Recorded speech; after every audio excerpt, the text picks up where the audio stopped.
2024 সালের ফেব্রুয়ারিতে বিশ্ব স্বাস্থ্য সংস্থা দক্ষিণ পূর্ব এশিয়ার আঞ্চলিক পরিচালকের দায়িত্ব নেন সাইমা ওয়াজেদ পুতুল। অটিজম নিয়ে কাজ করা পুতুল এই পদের জন্য কতটা উপযুক্ত তা ঘাঁটতে গিয়ে দুদক বলছে, কাগজি ও ফরমায়েশি যোগ্যতার বলেই তাকে বসানো হয় এই পদে।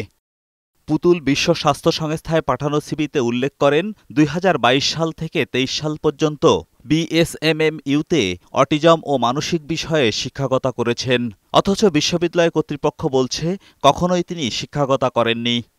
শুধু কি সিবি জালিয়াতি? দুদকের দাবি, মা শেখ হাসিনার প্রভাব খাটিয়ে মেয়ের অযোগ্যতা ঢাকতে দিল্লিতে অনুষ্ঠিত ৭৬তম WHO সম্মেলনে রাষ্ট্রের বিপুল অর্থ অপচয় করে শতাধিক বাংলাদেশি কর্মকর্তা ও প্রতিনিধি পাঠিয়ে এই পদ ভাগিয়ে নেন। দুদকের আইন বিভাগের সাবেক এই মহাপরিচালক বলছেন, পদ ভাগাতে পুতুলের অনিয়মের সাথে জড়িত শেখ হাসিনা সহ অন্যদেরকেও আইনের আওতায় আনতে হবে। যারা প্রভাব খাটিয়েছে, যারা এটা তৈরি করেছে, তাদেরকেও আসামি করা যাবে। আমার মনে হয় যে দুদকের উচিত হবে শুধুমাত্র একা ওই ব্যক্তির বিরুদ্ধে না থেকে বাকি অন্য যারা জড়িত তাদের বিরুদ্ধেও ব্যবস্থা নেওয়া, তদন্তে সে তাদেরকে উঠিয়ে আনা। আর স্বাস্থ্য খাতে জড়িত সংশ্লিষ্টরা বলছেন, মিথ্যা তথ্য দিয়ে নৈতিকতা বিরোধী কাজ করেছে পুতুল। তার বিরুদ্ধে অবিলম্বে ব্যবস্থা নিতে বিশ্ব স্বাস্থ্য সংস্থার প্রতি দাবি জানিয়েছেন তারা।